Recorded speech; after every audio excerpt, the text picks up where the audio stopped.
Bersiap? Oke, bismillahirrahmanirrahim. Assalamualaikum warahmatullahi wabarakatuh. Oke, selamat pagi semua. Gimana kabar hari ini? Alhamdulillah sehat ya. Alhamdulillah. Sebelum kita memulai pelajaran, ada baiknya kita berdoa dulu. Siap.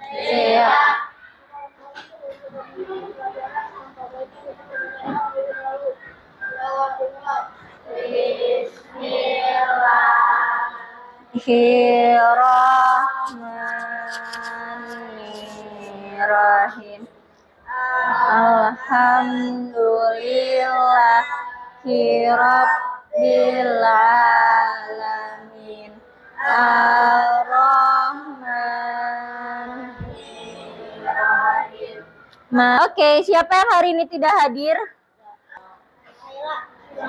Oke, yang sakit satu orang, Naila aja.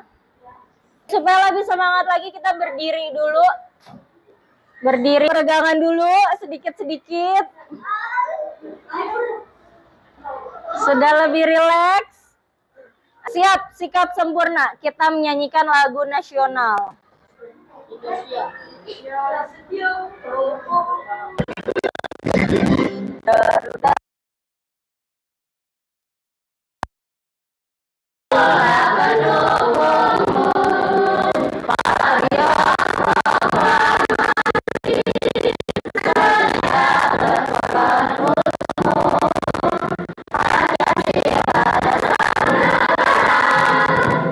Sudah siap belajar semua?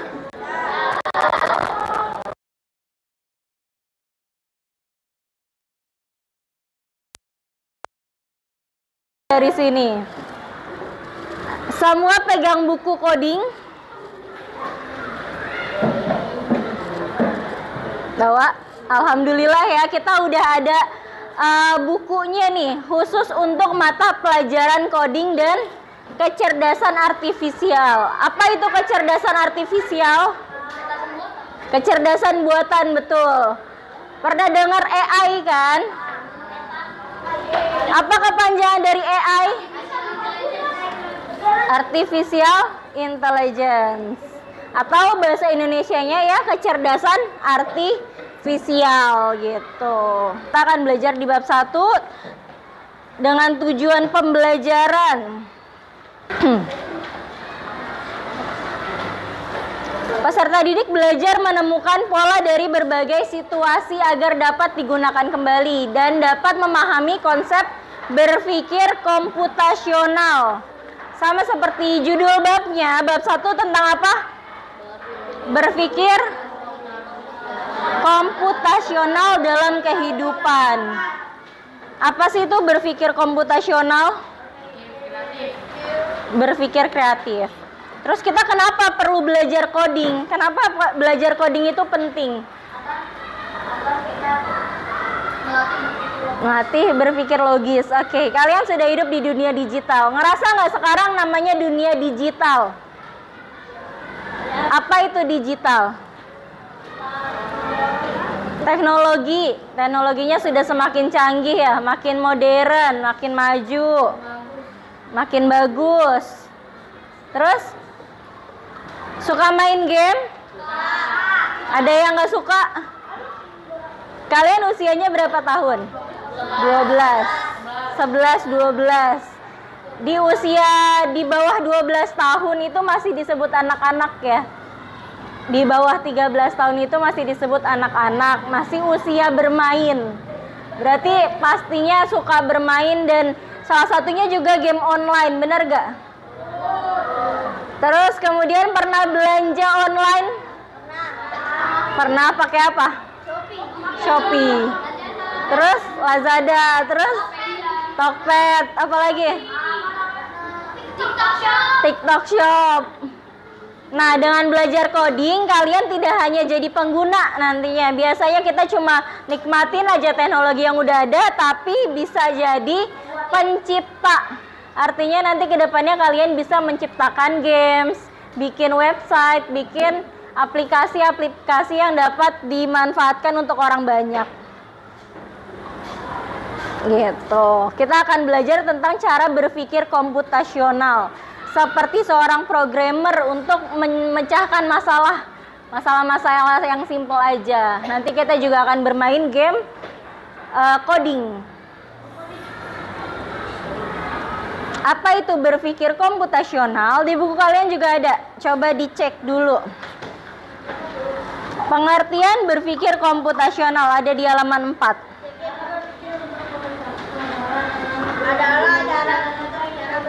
Satu orang yang keras. Samri.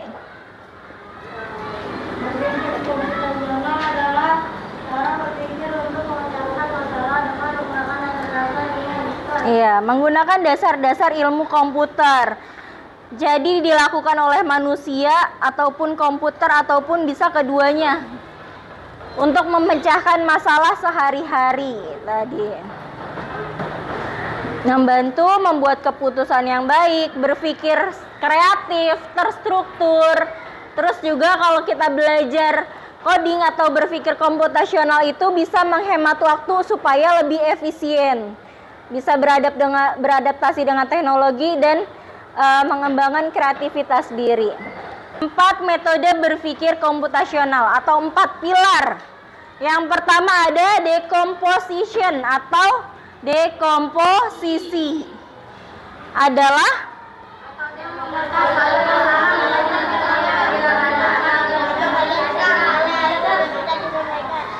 metode memecahkan sebuah masalah yang besar menjadi bagian yang kecil-kecil, yang lebih sederhana. Oke, yang kedua ada pattern recognition atau pengenalan pola, yaitu mengidentifikasi, mengenali, memahami struktur dan keteraturan yang ada dalam data atau informasi. Jadi kalau misalnya ada yang mirip-mirip polanya bisa dianalisis. Yang ketiga, abstraction, yaitu abstraksi. Yaitu adalah metode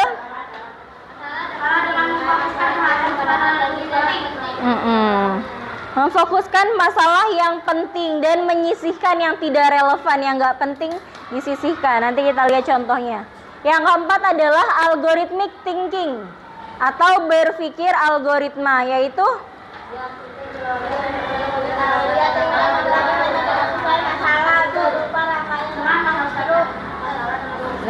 penyelesaian masalahnya berupa rangkaian langkah terstruktur. Kita lihat contohnya dalam kehidupan sehari-hari. Untuk yang dekomposisi, contohnya ada masalahnya rumahnya itu kotor. Jadi perlu membersihkan rumah nih dalam kehidupan sehari-hari. Rumahnya kan besar ya.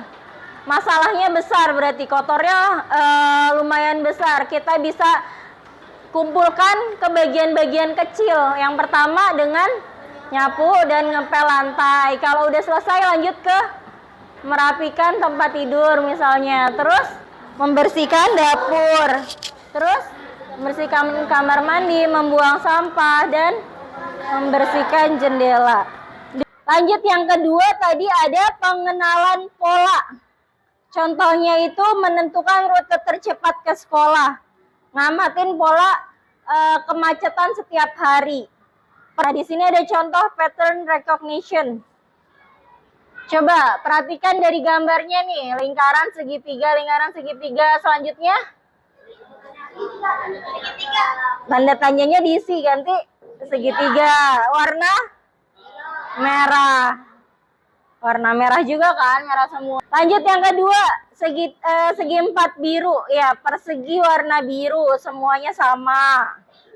Pola ketiga. Selanjutnya apa? Warna kuning. Selanjutnya persegi apa? Segitiga.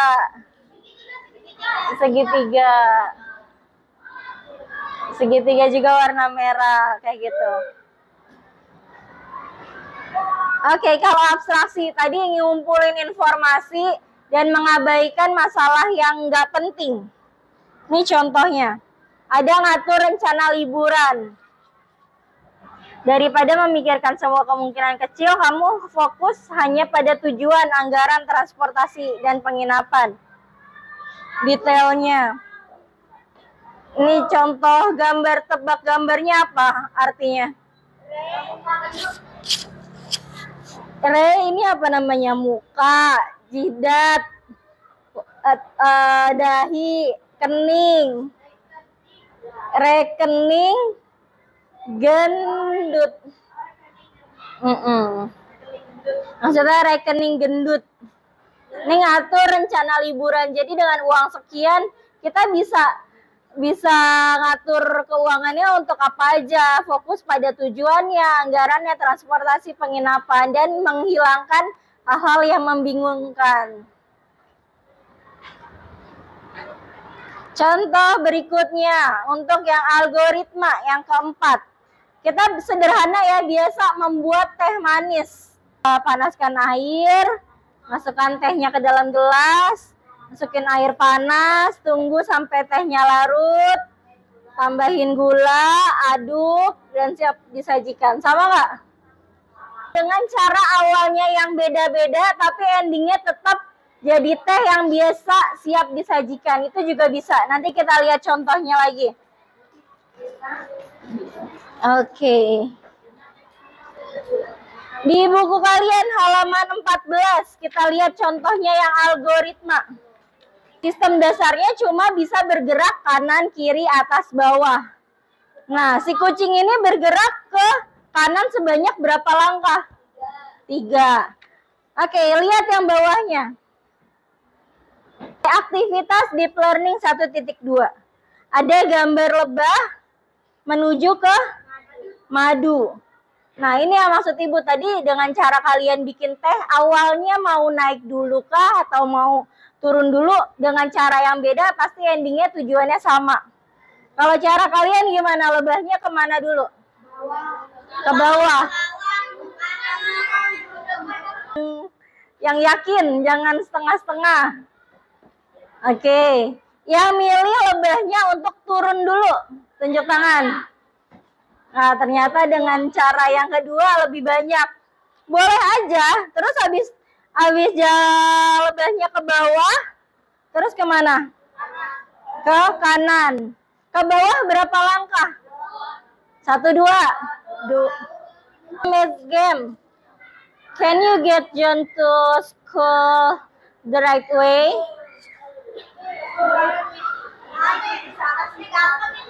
Gampang. Siapa yang mau nyoba? Banyak ya. Satu orang dulu. Udah satu-satu, nanti gantian yang lain.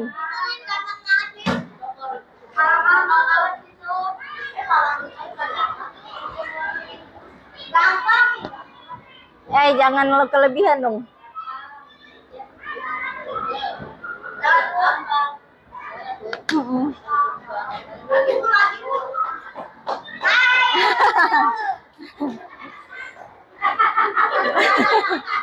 Bisa lewat luar ya. Kan ntar ibu cek.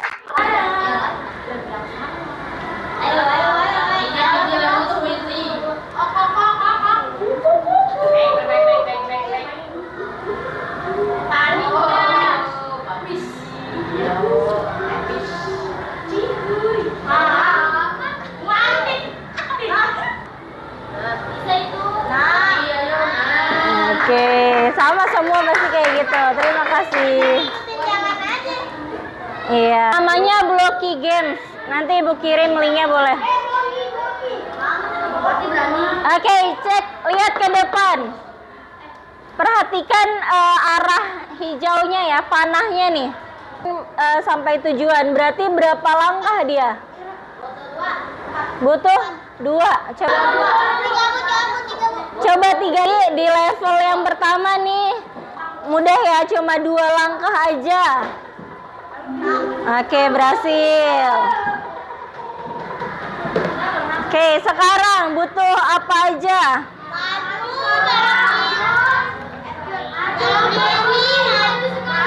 Maju sekali.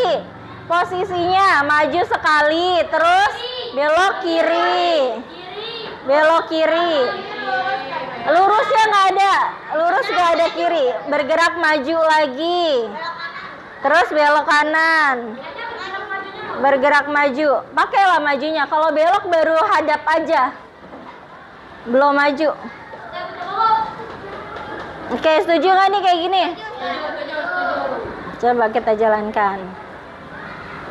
Oke, berhasil. Oke. Oke, kalau yang kode rahasia kayak gini udah pernah ngerjain belum? Gampang ya?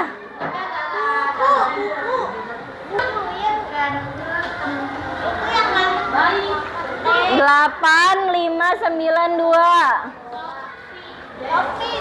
Kopi.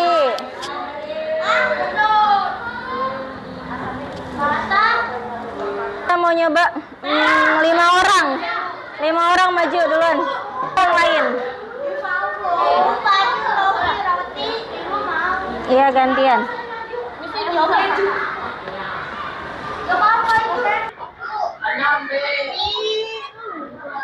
Oke, biru. Ada yang salah nggak? Sama ya, betul semua. Nama kota di Indonesia. Bebas, berarti nama orang aja nih yang maju. Apa? Satu angka dan 2 angka. Apaan? Nama kota di Indonesia. Mikir dulu, nanti nulis di depan.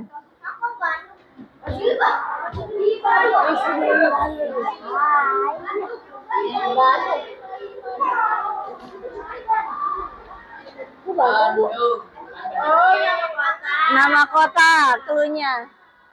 Oke. Terima kasih.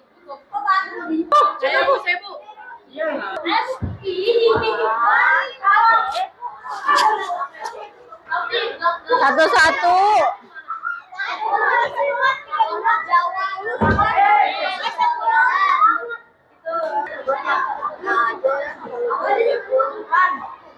Ini Aceh apa? Belakangnya ada lanjutannya berarti ya? Ayo yang terakhir jawabannya apa kita?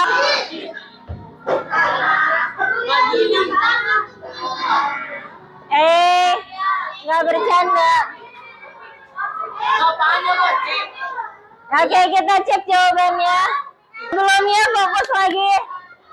Ayo topok 1, topok 2, topok 3. Oke. Di sini ada tambahannya dulu, materi menjadi jagoan internet yang sehat dan aman. Dunia maya itu luas. Kita harus cerdas dalam menjelajahinya. Kalian punya media sosial? Nah, apapun yang kalian posting di sana, bikin status apapun, nge-like, nge-subscribe, ngikutin orang, following, terus kalian ngeposting, nge-retweet segala macam, itu pasti menjadi jejak digital kalian. Artinya apa yang kamu unggah akan selamanya ada. Dan yang kedua, kalian tiap memposting sesuatu harus melindungi privasi kalian. Jangan sampai kalian ngeposting hal-hal yang privasi seperti alamat rumah, terus pribadi kalian seperti apa, semua ditonjolin di sana, nggak boleh. Terus stop hoax, artinya kita harus bisa membedakan benar dan salah. Walaupun kalian masih kategori anak-anak, kalian akan masuk ke usia remaja ya. Kalian udah harus tahu yang mana yang benar, mana yang bohong. Sekarang AI udah merajalela, video-video udah banyak yang kelihatannya asli, tapi ternyata itu cuma editan.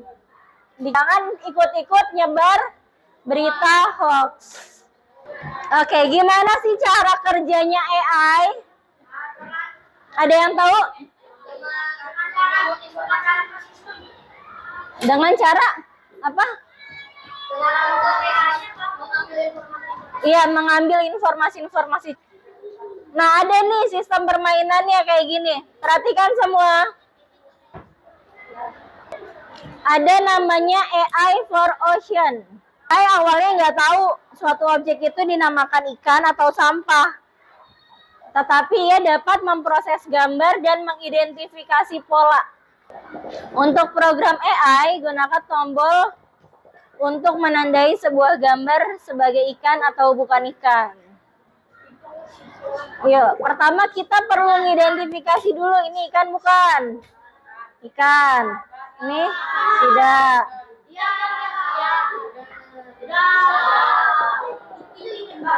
Tahukah Anda, ini ada informasi nih. Jadi kita ngelatih sebuah mesin, ngasih informasi yang banyak ke mereka. Ikan bukan.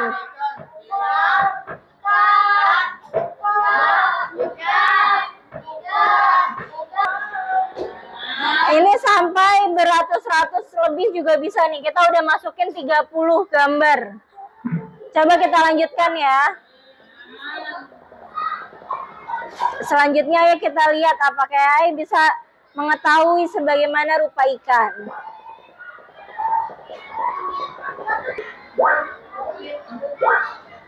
Oke, terus sudah kan tadi kita ngumpulin informasi ke dalam mesin AI, terus dia yang sekarang mendeteksi. Nah, dia udah pinter nih, udah tahu siapa yang lolos, siapa yang ikan berarti lolos, yang bukan ikan ke bawah. Nah, berdasarkan pelatihan Anda, berikut ini beberapa objek yang diidentifikasi AI sebagai ikan. Ternyata, kalau kita ngasih informasi yang salah pun dia bisa mendeteksi dan dia nyimpen di memorinya dia kalau itu adalah fakta yang dia dapat. Walaupun dia nggak tahu benar salahnya. Kayak gitu, semakin banyak informasi yang kalian masukin, sampai jutaan, makanya itu semakin pinter si AI. Jadi kesimpulan hari ini adalah kita sudah mengenal 4 konsep bagaimana berpikir komputasi. Yang pertama adalah dekomposisi, kedua pengenalan pola, ketiga abstraksi, dan keempat berpikir algoritma. Sampai sini ada pertanyaan? Kalau nggak ada pertanyaan, Ibu yang bertanya. Buka halaman 8. Ayo. Halaman 8 atas. Ayo berlatih. Nomor 1. Masalah yang muncul harus. Ayo pilihannya ada di atasnya. Pilihan jawabannya. Ayo baca sama-sama nomor 1. 1, 2, 3.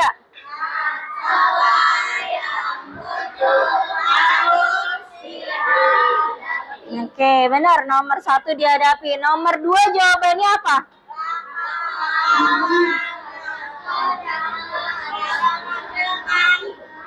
Memahami masalah. Nomor 2 memahami.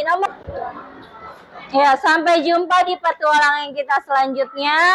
Terima kasih, terus maju pemikiran beriringan dengan majunya teknologi. Terima kasih kepada kelas 6.